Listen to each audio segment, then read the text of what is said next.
एक बयान से हरियाणा की राजनीति को नया रूप दे दिया है। देखिए रिपोर्ट।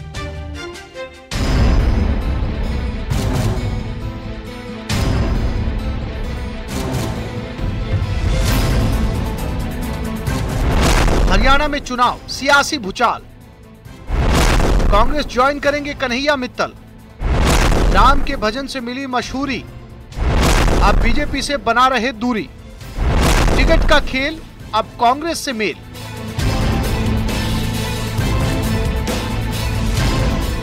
जो राम को लाए थे हम उनको लाएंगे, गाने से फेमस हुए सिंगर कन्हैया मित्तल के एक ऐलान ने हरियाणा की सियासत में भूचाल लाकर रख दिया है। चारों तरफ अब सिर्फ इसी बात की चर्चा हो रही है कि दौसा के मेहंदीपुर बालाजी में कन्हैया मित्तल ने ऐलान किया कि वो शीघ्र ही कांग्रेस ज्वाइन करेंगे। हालांकि उन्होंने ज्वाइन करने की तारीख का खुलासा नहीं किया। मन में है, जल्द से जल्द करेंगे और जब करेंगे सबको पता लगेगा। एक बात तो सामने आई है कि बीजेपी द्वारा आपका जो पंचकुला से टिकट कटने के बाद में आप इस तरह का कदम उठा रहे हैं। नहीं, ऐसा कुछ नहीं है। ना मैंने पंचकुला की बात करी थी, ना कोई टिकट कटने की बात है। मेरा मन है, जैसे हर नागरिक का एक विचार होता है कि मैंने कहीं जुड़ना है जाके, तो मेरा मन है वहाँ जुड़ने का। भगवान श्री कृष्ण के भजन गाने वाले और सनातन की बात करने वाले सिंगर कन्हैया मित्तल का कहना है कि वो कांग्रेस में रहकर भी सनातन को बढ़ावा देने का काम करेंगे। सनातन किसी एक पार्टी का नहीं हो सकता। देखिए, मैंने जो गीत गाया था वो मैं खुद सनातनी हूँ, तो इसलिए मैंने उसको प्रमोट किया है। कांग्रेस में जाके मैं सनातन को प्रमोट करना थोड़ी ना बंद कर दूंगा। और दूसरी बात कि जो हमारे को सुनने वाले हैं या चाहने वाले हैं, उनसे ही हम लोग बनते हैं कलाकार। और उसी भावना को समझते हुए कि सनातन सिर्फ एक पार्टी से नहीं चलता। जिस भी जगह आप सनातन की सेवा करना चाहें आप कर सकते हो, कोई उसमें आपत्ति नहीं है। और बात रही गाने की, तो गाना मैंने भाजपा के लिए नहीं गाया, वो सनातनियों के लिए, संत के लिए और भगवे के लिए गाया। वहीं कन्हैया मित्तल को लेकर ये भी चर्चाएं हैं कि बीजेपी की तरफ से पंचकुला से टिकट नहीं मिलने से उन्हें नाराजगी है। इसी वजह से उन्होंने कांग्रेस का दामन थामा है। हालांकि उन्होंने इन बातों को सिरे से खारिज कर दिया और कहा कि टिकट को लेकर अभी किसी से कोई बात नहीं की है। ऐसा कुछ मैं आपको बता नहीं सकता, और जब भी होगा जल्द से जल्द आपको पता लगेगा। बीजेपी के कुछ नेताओं से संपर्क साधने की कोशिश कर रहे होंगे कुछ नेता भी आपसे? सब हमारे मित्र हैं, भाई हैं, सबसे बात हो रही है, चलती रहती है चर्चा, अमूमन चलती रहती है बात। किसी के साथ कोई ये तो है नहीं कि हम मन मुटाव लेके फिर हम कांग्रेस को ज्वाइन कर रहे हैं। हम तो सिर्फ अपने मन की इच्छा है उसको ज्वाइन करने की, तो ज्वाइन करके तो, अच्छा, एक लास्ट सवाल मैं पूछना चाहूंगा, बीजेपी से दूरी बनाने का रीजन सबसे बड़ा क्या रहा है? बीजेपी से दूरी बनाने का कोई रीजन नहीं है। कोई ना मैं पहले नजदीक था, ना मैं अब नजदीक हूँ, ना मैं कभी नजदीक था। हाँ, बीजेपी के लोगों से मैं संपर्क में था क्योंकि उनके कार्यक्रम करता था। मेरे गीत को सब सराहते थे और उनका थीम सॉन्ग वो बना। मैंने तो कभी उनके लिए स्पेशल गाना कभी नहीं बनाया, मेरी मन। वहीं चुनाव लड़ने को लेकर भी स्थिति स्पष्ट की और हरियाणा में आगामी विधानसभा में टिकट के निर्णय पर भी बयान दिया। कांग्रेस में शामिल होने के बाद में कहां से चुनाव लड़ने की इच्छा है आपकी? कोई ऐसी मन की इच्छा नहीं है कि यहाँ से लड़ना है कि वहां से लड़ना है। अभी ज्वाइन करते हैं, फिर देखते हैं क्या होता है। Okay sir. बहरहाल हरियाणा के प्रसिद्ध गायक कन्हैया मित्तल के कांग्रेस ज्वाइन के बयान के बाद राजनीति का रुख बदल गया है। बता दें कि पिछले चुनाव में भाजपा ने कन्हैया मित्तल के गाने जो राम को लाए हैं हम उनको लाएंगे को थीम सॉन्ग बनाया था, लेकिन अब वही कांग्रेस का दामन थामने वाले हैं। दौसा से आशीष कुमार की रिपोर्ट, न्यूज़ 18 राजस्थान।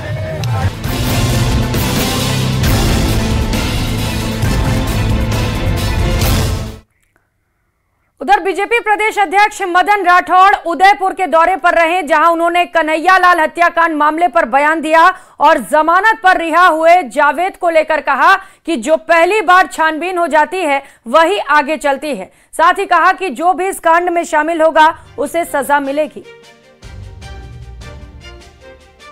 इसमें क्या होता है मैं बताऊं आपको। जो प्रथम दृष्टया जो छानबीन हो जाती है वही आगे चलती है। जैसे कोई चोर, उसके फिंगरप्रिंट है, उसके फुटप्रिंट है, और वहाँ यदि तत्काल ले लिए जाएं तो ले लिए जाएंगे। जब बाद में जनता वहाँ चल आ जाएगी तो वो सबूत मिट जाता है। तो उसी समय उनको उसकी प्रेजेंस वहाँ पर वो गया कि नहीं गया, उसकी प्रेजेंस के बारे में कोई कमी कोर्ट ने देखी होगी, लेकिन हम उसकी समीक्षा करवा रहे हैं, उसकी अपील भी होगी और निश्चित रूप से दोषी किसी भी प्रकार से वो हुआ, मोबाइल पर्याप्त नहीं है। मोबाइल के अलावा हमारे पास में और भी कई साधन हैं, हमारी सरकार के पास में बहुत साधन है।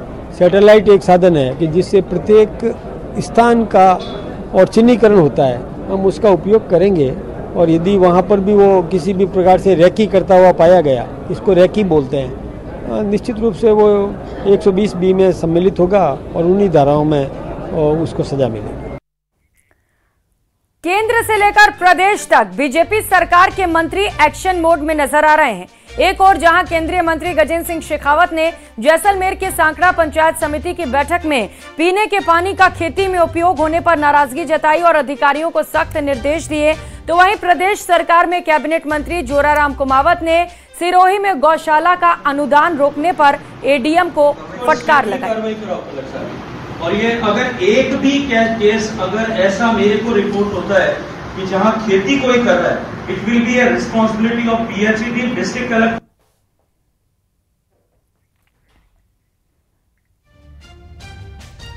और बुलेटिन में अब बात किरोड़ी लाल मीणा को बाबा के आशीर्वाद की करेंगे। सवाई माधोपुर में राम कथा के दौरान कथावाचक मुरलीधर महाराज ने कैबिनेट मंत्री किरोड़ी लाल मीणा की तारीफ की। उन्होंने कहा कि किरोड़ी लाल जैसा कर्मठ और जुझारू नेता को जरूरत है, राजस्थान को ऐसे नेता की जरूरत है। इस मौके पर किरोड़ी का दर्द भी छलका। किरोड़ी बोले, मंत्री बनने के बाद शिखंडी बन गया, पद का मोह नहीं, किसी के सामने सिर नहीं झुकाऊंगा। देखिए ये रिपोर्ट।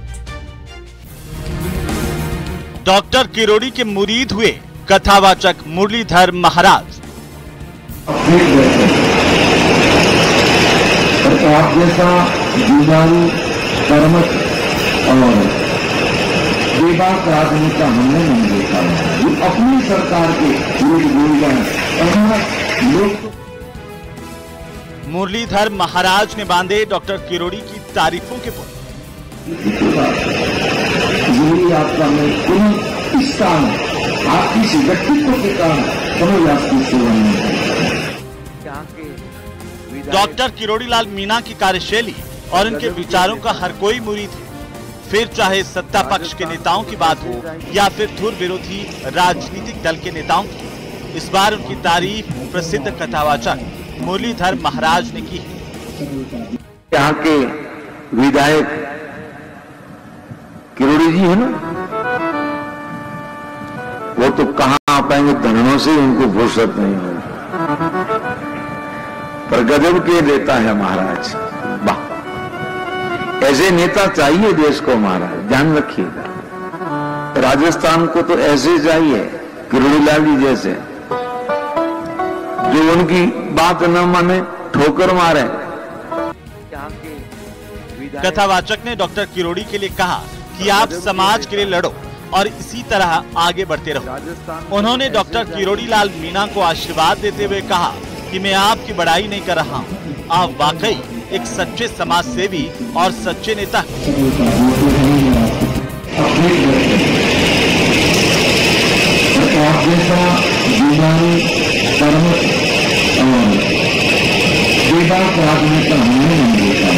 अपनी सरकार के लोग बोल गए लोग को मंत्री बनने के लिए क्या क्या नहीं कर देते, आप चाहते तो लोग उसको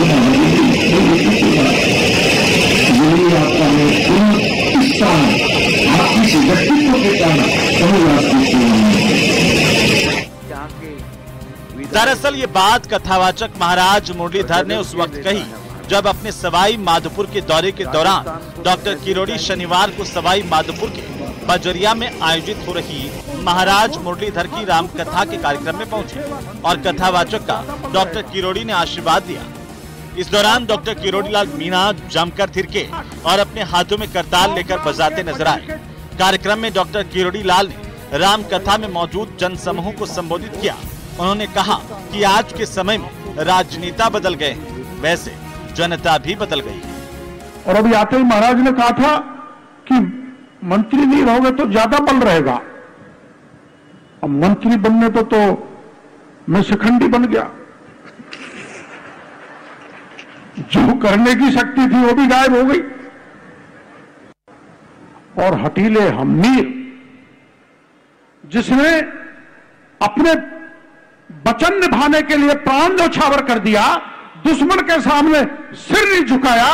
मैं भी आपको वचन दे चुका, उस जो विधानसभा के चुनाव में दिया था, मैं किसी के सामने सिर झुकाने वाला नहीं हूं।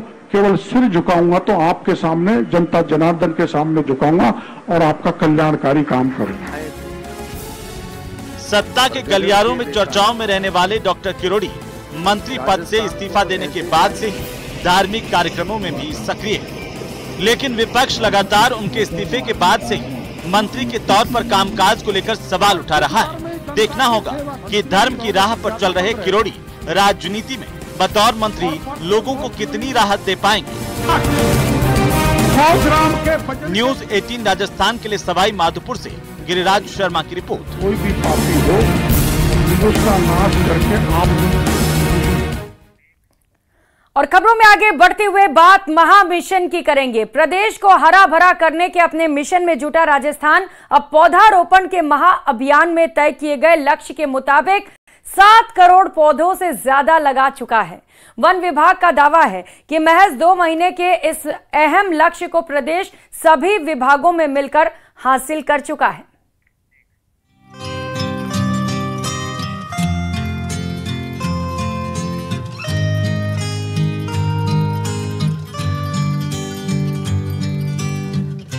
राजस्थान पिछले 2 महीने से मिशन मोड पर प्रदेश को हरा भरा करने में जुटा हुआ है। मिशन था प्रदेश में रिकॉर्ड तोड़ 7 करोड़ पौधे लगाने का।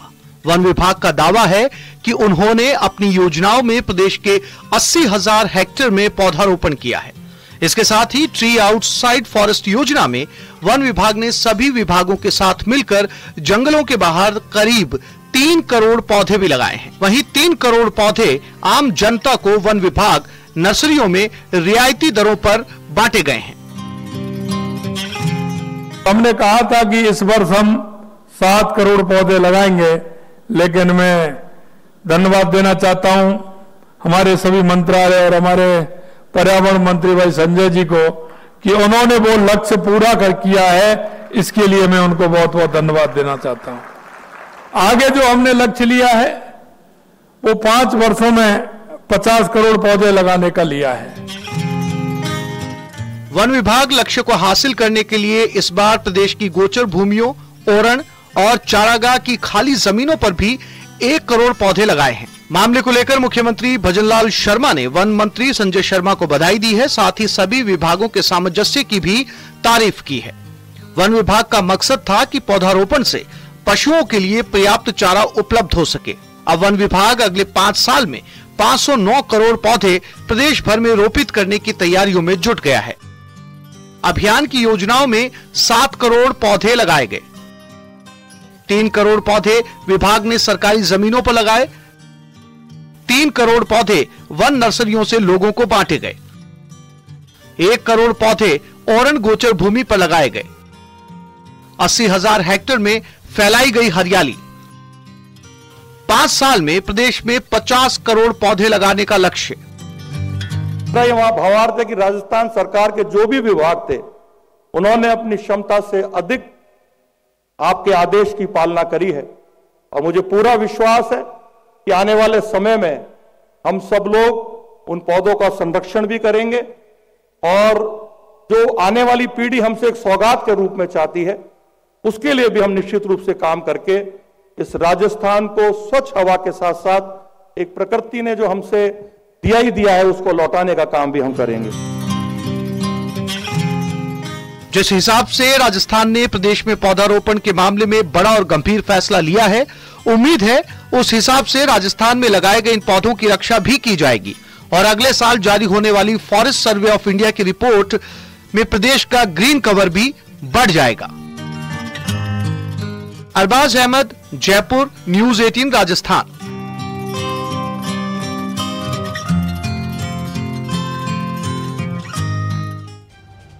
बुलेटिन में अब बात बाढ़, बारिश और बर्बादी की। राजस्थान में हो रही भारी बारिश ने सूबे की सूरत बिगाड़ कर रख दी है। लगातार हो रही भारी बारिश से लोग परेशान हैं, लोग उकता हो चुके हैं। पूरे प्रदेश में अब तक सामान्य से 60% ज्यादा बारिश हो चुकी है, लेकिन अभी यह सिलसिला थमने वाला नहीं है, क्योंकि मौसम विभाग ने फिर आज से 15 जिलों में भारी बारिश को लेकर चेतावनी जारी की है। बाढ़, बारिश और बर्बादी, मॉनसून की मनमानी, मुश्किल में आबादी।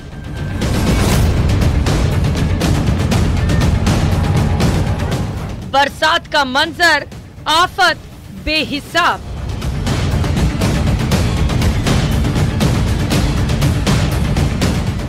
भयंकर बारिश, राजस्थान में जल सैलाब।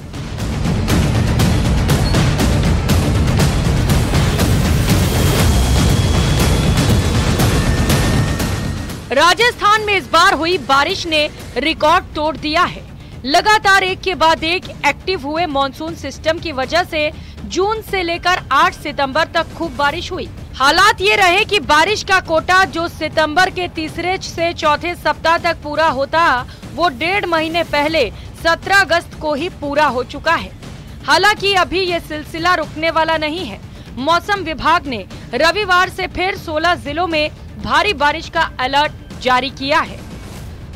बरसात के बाद कई जिलों में बाढ़ जैसे हालात हैं। दौसा जिले में बाढ़ का रौद्र रूप देखने को मिला।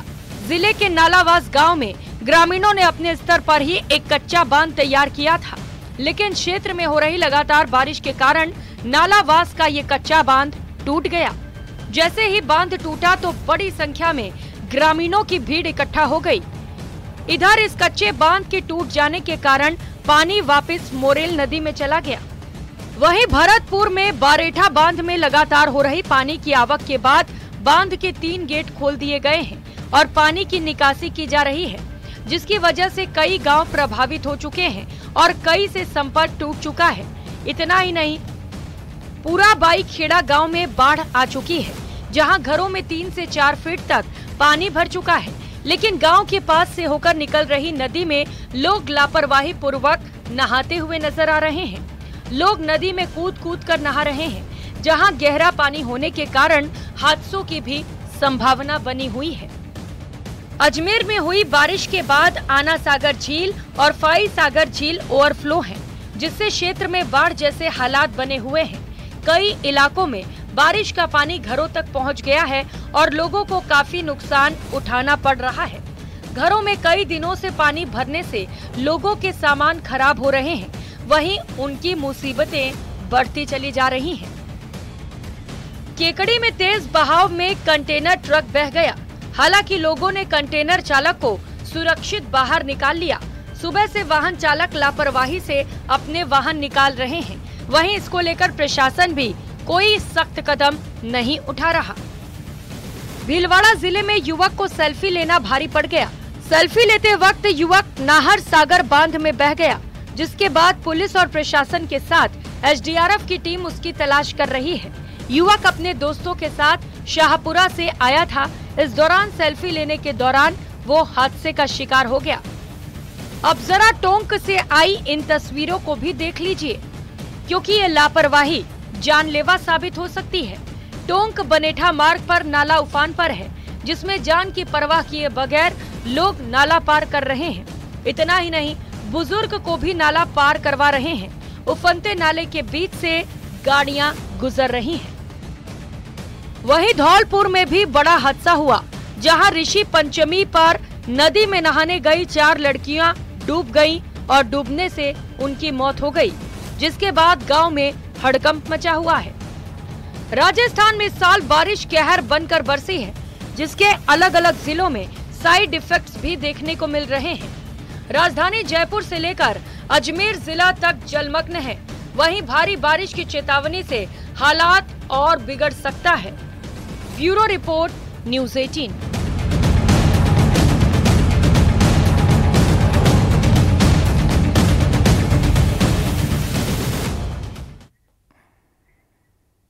तो चारों तरफ जल प्रहार दिखाई दे रहा है और इसी से जुड़ी इस वक्त ये बड़ी खबर आपको बता दें। धौलपुर से ये खबर है, जहां पर पार्वती नदी में 4 बच्चियों के डूबने का मामला और मामले को लेकर अपडेट मिल रहा है। अंधेरा होने के चलते एसडीआरएफ की टीम ने रेस्क्यू ऑपरेशन बंद कर दिया है। कल सुबह 6 बजे से दोबारा से तलाशी अभियान चलाया जाएगा। अभी तक बच्चियों का कोई सुराग नहीं लग सका है। बोधपुरा गांव के पास नदी में ये बच्चियां नहा रही थी और इसी दौरान नदी में डूब गई। एसडीआरएफ की टीम ने रेस्क्यू ऑपरेशन चलाया, जिसे फिलहाल बंद कर दिया गया है क्योंकि अंधेरा हो चुका है और ऐसे में रेस्क्यू ऑपरेशन में दिक्कतें आ रही हैं। बताया जा रहा है कि कल सोमवार यानी कि सुबह 6 बजे से फिर से तलाशी अभियान चलाया जाएगा। अभी तक चारों बालिकाओं में से किसी का भी सुराग नहीं लग सका है। नदी से बाहर रेस्क्यू टीम निकल चुकी है। मनिया थाना इलाके के बोधपुरा गांव के पास नदी में नहाने के दौरान ये बालिकाएं हादसे का शिकार हुई थी। लंबे वक्त से रेस्क्यू ऑपरेशन चलाया जा रहा था, जहां पर टीम जुटी हुई थी, लेकिन टीम को फिलहाल सफलता नहीं मिली है। चारों बालिकाओं में से एक का भी पता नहीं चल सका है। कल सुबह 6 बजे से दोबारा से इस रेस्क्यू ऑपरेशन को शुरू किया जाएगा। तो जैसे जैसे वक्त बीत रहा है, जिंदा होने की जो उम्मीद थी वो घटती चली जा रही है। हालांकि अभी टीम कल दोबारा सुबह 6 बजे से, सोमवार सुबह 6 बजे से रेस्क्यू ऑपरेशन शुरू करेगी। तो 4 बच्चियां जो डूबी हुई हैं उन्हें ढूंढने की कोशिश की जाएगी। खबर दौसा से है, जहां पर सावा नदी में बोलेरो कार बह गई। इस कार में 3 लोग फंसे हुए हैं। इसकी सूचना आसपास के लोगों ने सदर थाना पुलिस को दी। सूचना पर सदर थाना पुलिस और सिविल डिफेंस की टीम मौके के लिए रवाना हो गई है। तस्वीरें आप देख पा रहे हैं, सावा नदी में बोलेरो गाड़ी फंस गई। बार बार ये अपील की जा रही है प्रशासन की ओर से कि जान को जोखिम में न डालें। इसके बावजूद कुछ लोग पुलिया पार करने की कोशिश कर रहे हैं। यहाँ पर आप देख सकते हैं कि कैसे जान के साथ खिलवाड़ किया गया। दौसा में पिछले 3 दिनों से बारिश का दौर जारी है। जगह जगह पानी भरा हुआ है। ये सूरी नदी है और नदी के आप दृश्य देख सकते हो। काफ़ी तेज गति से ये नदी बह रही है। बहाव क्षेत्र आप देख सकते हो, काफ़ी ज़बरदस्त यहाँ पर पानी आया हुआ है। एक बोलेरो इसके अंदर फंसी हुई है। इस बोलेरो में कुछ लोग थे जिन्हें बेमुश्किल आसपास के लोगों ने बड़ी मुश्किल से बाहर निकाला है। ऐसे में ये दृश्य सदर थाना क्षेत्र के कालाखू के पास का है और यहाँ पर लगातार पानी बढ़ता जा रहा है और इसी के कारण जो यहाँ पर दोनों तरफ काफ़ी भीड़ हो गई है। पूरा आवागमन बंद हो गया। आप तस्वीरों में देख सकते हो, दोनों तरफ लोग खड़े हुए हैं और वाहनों की आवाजाही पूरी तरह बंद हो चुकी है। ऐसे में इस तरह के दृश्य काफ़ी जगह दौसा में देखने को मिल रहा है। और यहाँ पर ये बाणे का बरखेड़ा की रोड की तरफ जाने वाला रास्ता है और यहाँ पर ये जो सूरी नदी है जो ये आ रही थी और सूरी नदी इतने तेज बहाव पे है कि क्योंकि जो बोलेरो है वो आधी से ज़्यादा डूब चुकी है। ऐसे में ज़बरदस्त यहाँ पर पानी की आवक हो रही है और जो इसके अंदर लोग फंसे हुए थे उन्हें आसपास के लोगों ने काफ़ी मशक्कत के बाद बाहर निकाला है, जिसके कारण जो 3 लोग थे उनकी जान बची है। आशीष शर्मा, न्यूज़ 18 दौसा। तो वही अजमेर में लगातार भारी बारिश और फाई सागर झील की पाल में दरारें आ गई हैं और जर्जर अवस्था को ध्यान में रखते हुए एसडीआरएफ के बाद आर्मी की टुकड़ी को भी बुलाया गया है, जिससे कि यहां जल भराव और फाई सागर से आना सागर और खानपुरा तालाब तक जायजा लिया जा सके और स्थिति को देखते हुए अगर किसी प्रकार की अनहोनी होती है तो फिर रेस्क्यू ऑपरेशन चलाकर बचाव राहत कार्य तुरंत शुरू किया जा सके।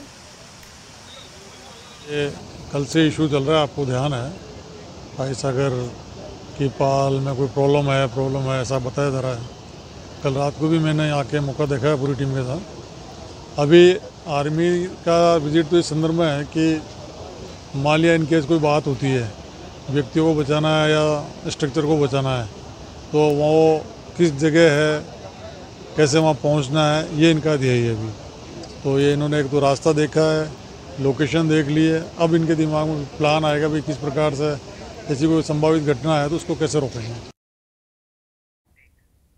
और रुक करेंगे बड़ी खबर का। अजमेर से बड़ी खबर मिल रही है, जहां पर पुरातत्व विभाग की दीवार ढह गई। उसरी गेट चौकी के नजदीक दीवार गिरने का मामला सामने आया है। दीवार का एक हिस्सा भरभरा कर गिर पड़ा। नगर निगम की टीम मौके पर पहुंच चुकी है। राहत की बात यह है कि आसपास कोई भी मौजूद नहीं था। एक्सक्लूसिव तस्वीरें न्यूज़ 18 राजस्थान पर आप देख पा रहे हैं, जहां पर पुरातत्व विभाग का ये दीवार जिसका एक हिस्सा ढह गया है। हालांकि बड़ी राहत की बात यह रही कि जब ये हिस्सा ढहा दीवार का, उस दौरान वहां पर कोई भी मौजूद नहीं था, जिसके चलते बड़ा हादसा होने से टल गया है। पास में मौजूद बाथरूम का हिस्सा वो दीवार गिर गया, जो बाथरूम का हिस्सा बताया जा रहा है। स्थानीय पार्षद भारतीय श्रीवास्तव और नगर निगम की टीम मौके पर पहुंच चुकी है। गनीमत यही रही कि कोई जनहानि नहीं हुई। अगली खबर बूंदी से है, जहां नैनवा कस्बे में हो रही बारिश के चलते लबालब हुए छोटे तालाब के पानी से वार्ड नंबर 15 में जल भराव की समस्या खड़ी हो चुकी है।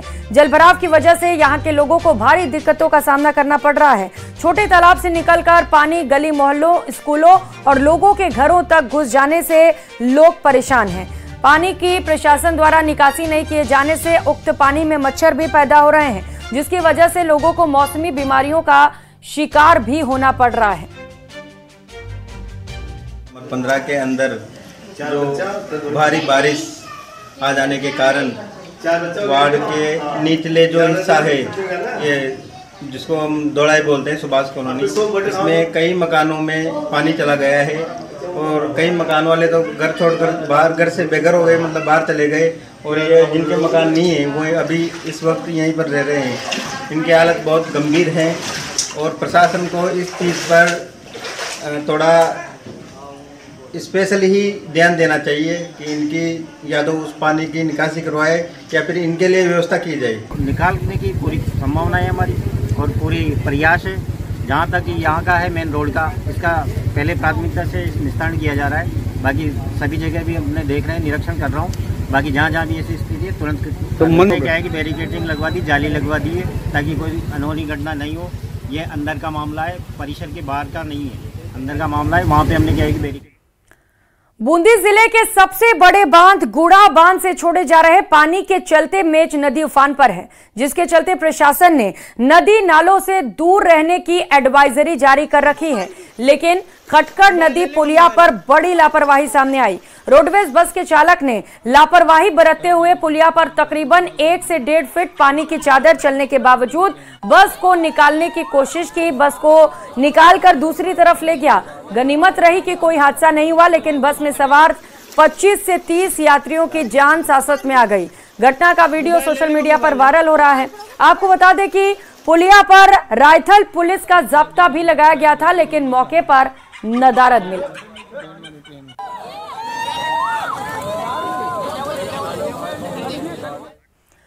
शाहपुरा मुख्यालय सहित जिले भर के ग्रामीण क्षेत्र में पिछले 4 दिनों से लगातार हो रही भारी बारिश के कारण नाहर सागर और उमेद सागर बांध लबालब हो चुके हैं। इसके चलते नाहर सागर बांध पर सेल्फी ले रहा एक युवक पैर फिसलने से तेज बहाव में गिरकर बह गया।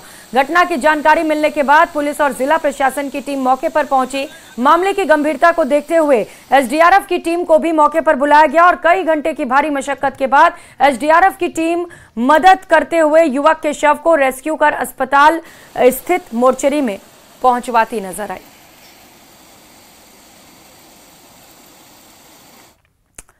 तो वहीं गंगापुर सिटी जिले से खबर है, जहां पर बाटोदा कस्बे में मोरेल नदी की पुलिया पर एक बाइक सवार अचानक से तेज बहाव में बह गया। मौके पर मौजूद लोगों ने अपनी जान पर खेलकर बाइक सवार को नदी से रेस्क्यू कर बाहर निकाला। हालांकि इस दौरान उसकी बाइक बह गई। बताया जा रहा है कि मोरेल नदी के रपट पर लगातार पानी की तेज आवक है। इसके बावजूद लोग अपनी जान को जोखिम में डालकर रपट पार कर रहे हैं। गनीमत रही कि बाइक सवार की जान बच गई।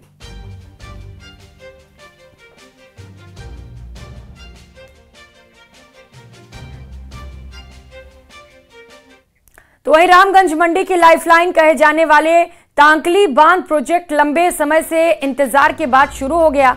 रविवार को पहली बार बांध के 2 गेट खोले गए। इस नजारे को देखने के लिए ग्रामीणों की भीड़ उमड़ पड़ी। इसके बाद सिंचाई विभाग अधिकारियों ने गेट नंबर 7 और गेट नंबर 8 को 1-1 फीट तक खोल दिया, जिसमें 1100 क्यूसेक पानी की निकासी की गई।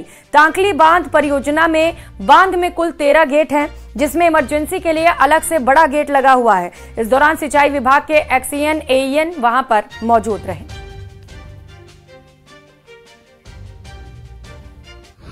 परियोजना का प्रथम भराव पिछले वर्ष हुआ है। इसका लेवल 350 और 50 का है, 2 हो जाता है। इसलिए इम्प्रूव हो रहा है। 1120 क्यूसेक के लमसम पानी की निकासी की जा रही है। गेट नंबर 7 और 8 40%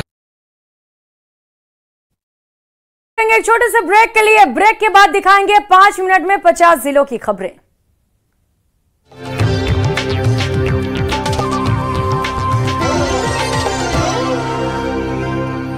जी ओपन डे के तहत आज सूर्य किरण के प्रदर्शन ने सभी का मन मोह लिया। सूर्य किरण की टीम के शानदार एक से बढ़कर एक प्रदर्शन ने लोगों को तालियां बजाने पर मजबूर किया और वहीं भारतीय वायुसेना की शक्ति और पराक्रम को देखकर सभी का सीना गर्व से चौड़ा भी हुआ। 9 हॉक्स के एक के बाद एक शानदार प्रदर्शन के साथ इस बात की तस्दीक की गई कि भारतीय वायुसेना किसी भी क्षेत्र में अन्य वायु सैनिकों के मुकाबले कतई कम नहीं है। अमेरिका, ऑस्ट्रेलिया और ग्रीस के एयरक्राफ्ट के साथ ही भारत के तेजस, सुखोई 30 और प्रचंड ने उड़ान भरी। सूर्य किरण के 9 हॉक्स ने आसमान में तिरंगा बनाकर सभी का मन मोह लिया।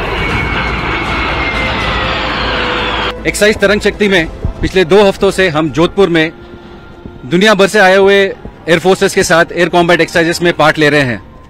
पिछले 2 हफ्तों में हमने बहुत सारे एक्सरसाइजेस इनके साथ की है, जिनके दौरान हमें बहुत सारी चीजें सीखने को मिली है और मेरा मानना यह है कि ये दोस्ती जो हमने अब बनाई है ये में लापता हुए राहुल की कहानी अब रहस्यमय होती चली जा रही है। पुलिस ने एक भाई की लाश तो बरामद कर ली, लेकिन दूसरे का अब तक कुछ भी पता नहीं चला। आखिर इन दोनों भाइयों के साथ पहाड़ी के बीच क्या हुआ है, ये अभी भी रहस्य बना हुआ है। देखिए रिपोर्ट।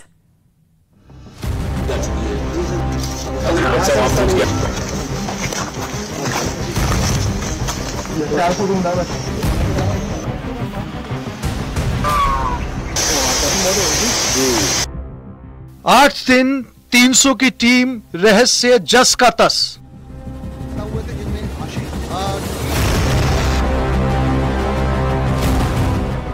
खोजी कुत्ते, ड्रोन कैमरे सब नाकाम।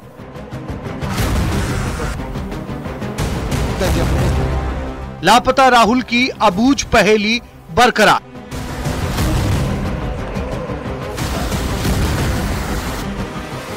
खूबसूरत पहाड़ी की खौफनाक मिस्ट्री।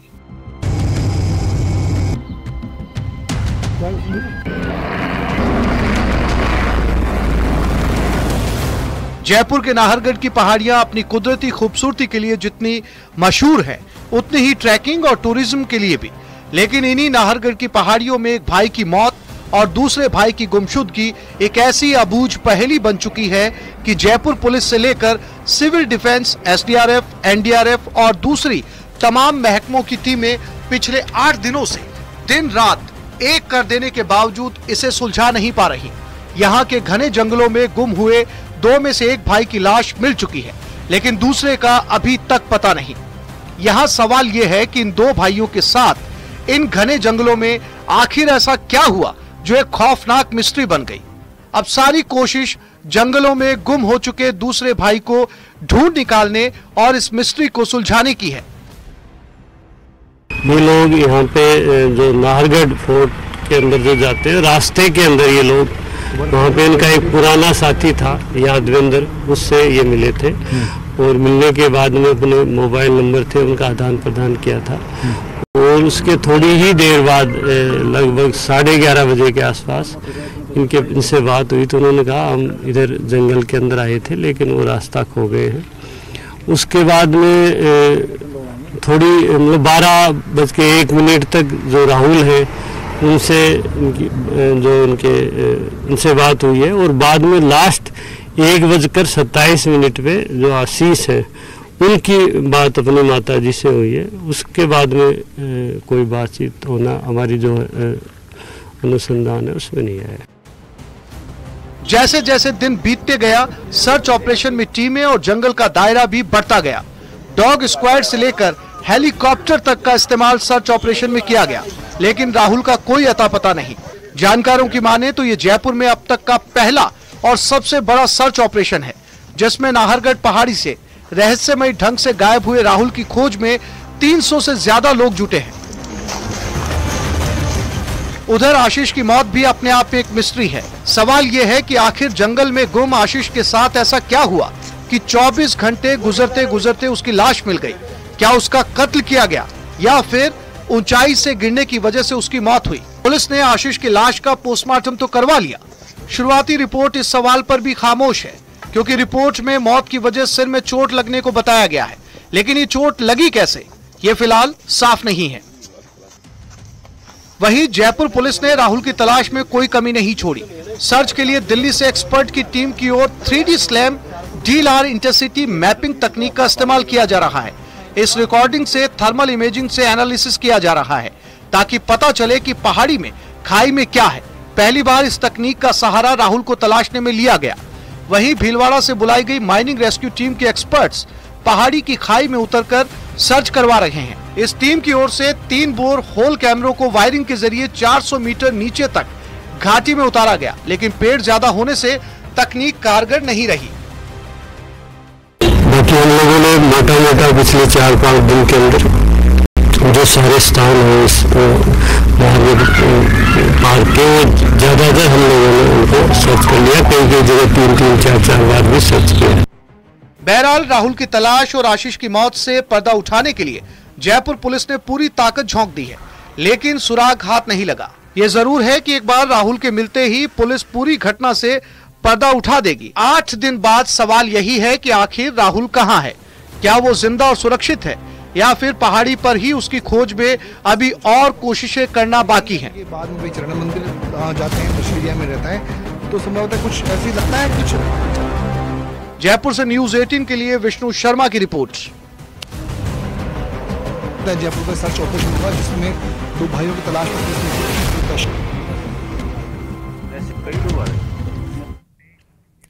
कोटा में हितकारी विद्यालय सहकारी शिक्षा समिति के वार्षिक अधिवेशन और सम्मान समारोह को लोकसभा स्पीकर ओम बिरला ने संबोधित किया। बिरला ने समिति से आमजन की भागीदारी बढ़ाने और वंचित वर्ग के लिए काम करने का आश्वासन भी दिया। ओम बिरला ने कहा कि समाज को सूदखोरों और ब्याजखोरों से बचाने के लिए सहकारिता एक कारगर माध्यम है। समारोह के दौरान समिति के वयोवृद्ध सदस्यों का सम्मान भी किया गया। समारोह की अध्यक्षता करते हुए ऊर्जा मंत्री हीरालाल नागर ने सहकारिता के गुजरात मॉडल का जिक्र भी किया और कहा कि कोटा की ये सहकारी समिति शायद देश की एकमात्र ऐसी समिति है जो कि सहकारिता के साथ एक महिला शिक्षक प्रशिक्षण विद्यालय का भी सफलता के साथ संचालन कर रही है। देश के अंदर सामाजिक आर्थिक बहुत बड़ा परिवर्तन किया। सहकारिता आंदोलन एक ऐसा आंदोलन है जहां पर लोगों को रोजगार भी मिलता है, लोगों की आर्थिक स्थिति के अंदर भी बदलाव आता है और उनके सामाजिक जीवन में भी बदलाव लाता है। इसलिए एक के साथ सब मिलकर एक ऐसा जन आंदोलन है जिस आंदोलन के माध्यम से हम देश में सामाजिक आर्थिक परिवर्तन का नया युग शुरू कर सकते हैं। और इसी के साथ इस बुलेटिन में फिलहाल इतना ही। आगे देखिए व्यक्ति विशेष। नमस्कार।